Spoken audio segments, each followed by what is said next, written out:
Welcome to U.S. Briefing. The content of the briefing includes Maine shootings, search for suspect underway after at least 18 killed. House Republicans are onto something and they don't even know it. The ongoing terror of mass shooting incidents. Strikers have shut down a vital Great Lakes shipping artery for days, and negotiations are looming. Panama's top court to consider lawsuit against First Quantum. Maine shootings, search for suspect underway after at least 18 killed. Yahoo! A suspect in the killing of 18 people and wounding of 13 in two shootings in Maine was on the run on Thursday as authorities issued arrest warrants for multiple counts of murder. House Republicans are onto something and they don't even know it. Yahoo! U.S. bond markets are signaling that stratospheric levels of federal debt may be too high, amid Republican infighting and the ousting of Speaker Kevin McCarthy, according to senior Yahoo Finance columnist Rick Newman. While House Republicans have been caught up in infighting, bond markets have been signaling that high levels of federal debt may be unattractive for investors. The Federal Reserve is likely done raising short-term rates, but the benchmark 10-year Treasury rate has still risen by a full percentage point, causing turbulence in stocks and higher borrowing costs for consumers. This situation is being caused by the massive issuance of U.S. debt into a market that cannot digest it all. The federal deficit for fiscal 2023 hit $1.7 trillion, up from $1.4 trillion the previous year. Most forecasters expect annual deficits to stay at that level or go higher for the foreseeable future. The U.S. government's average interest rate on debt has fallen from 8.4% in 1990 to 1.7% in 2021. The ongoing terror of mass shooting incidents. Washington Post. The number of mass shootings in the United States has increased in recent years, resulting in a higher death toll. The Gun Violence Archive, GVA, reported that roughly 1 in 5,100 American deaths in 2022 was caused by a mass shooting. The number of mass shooting incidents has been on the rise since 2020, with a significant increase in deaths. News coverage of these incidents has also increased, with more mentions of mass shootings in recent years compared to the death toll. The presence of these events on television has accelerated as the death toll has risen. Strikers have shut down a vital Great Lakes shipping artery for days, and negotiations are looming. Yahoo! A strike by 360 workers in Canada has shut down all shipping on the St. Lawrence Seaway, preventing exports of grain and other goods from Canada and the U.S. via the Great Lakes to the rest of the world.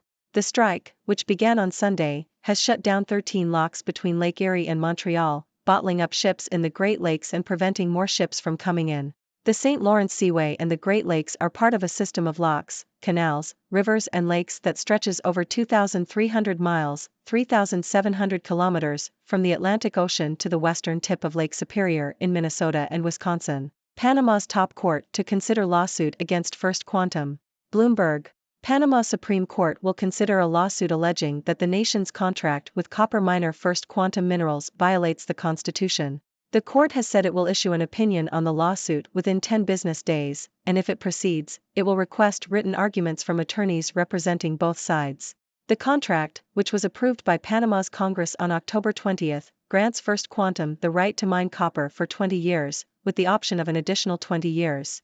Unions, environmental activists, and students argue that the contract violates national sovereignty and are demanding a national referendum on the matter.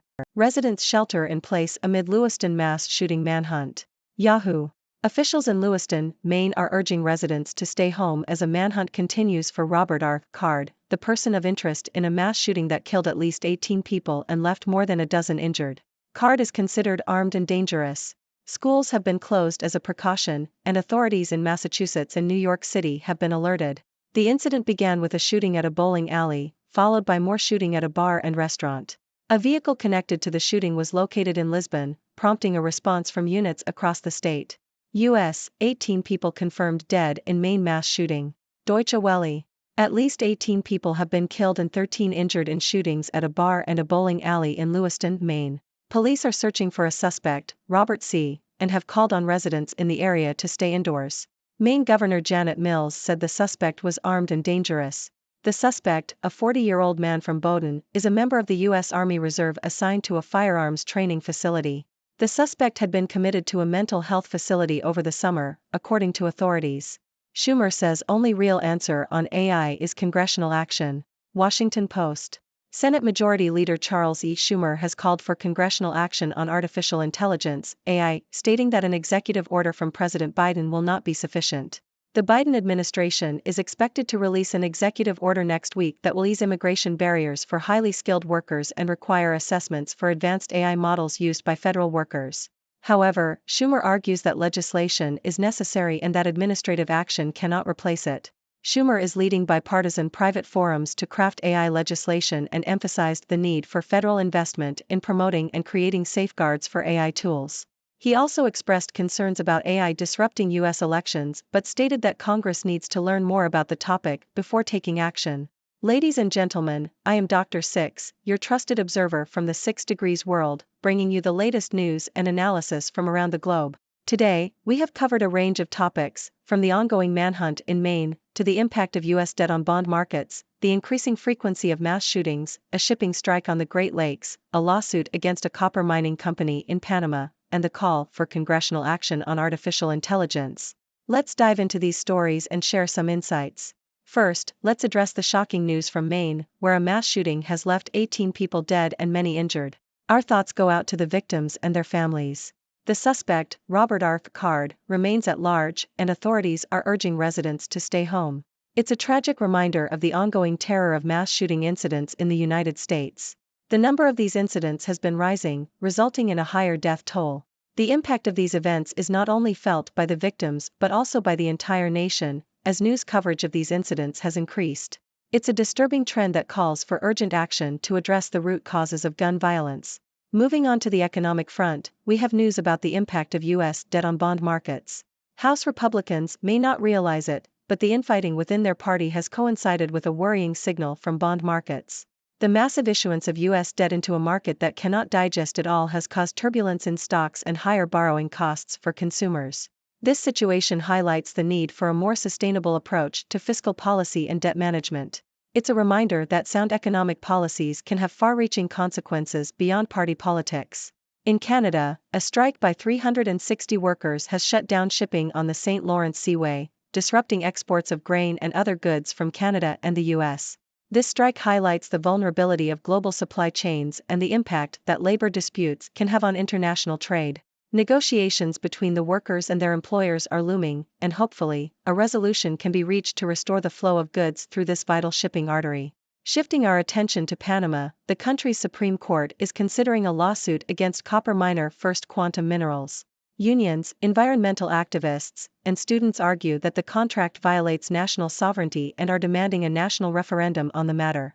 This case raises important questions about the balance between economic development and environmental protection, as well as the role of public participation in decision-making processes. Lastly, we have Senate Majority Leader Charles E. Schumer calling for congressional action on artificial intelligence, AI. While the Biden administration is expected to release an executive order to address AI-related issues, Schumer argues that legislation is necessary. He emphasizes the need for federal investment in promoting and creating safeguards for AI tools, as well as concerns about AI's potential impact on U.S. elections. It's a complex and rapidly evolving field that requires careful consideration and proactive regulation. Now, it's time for you, our esteemed viewers, to join the conversation. What are your thoughts on these news stories? Do you have any questions or insights to share? Let's engage in a lively discussion and continue exploring the fascinating world we live in. Thank you for tuning in to 6 Degrees Briefing. I am Dr. Six, your guide through the news, and I look forward to hearing your perspectives. Stay curious, stay informed, and remember, we are all connected by 6 degrees. Thank you for tuning in.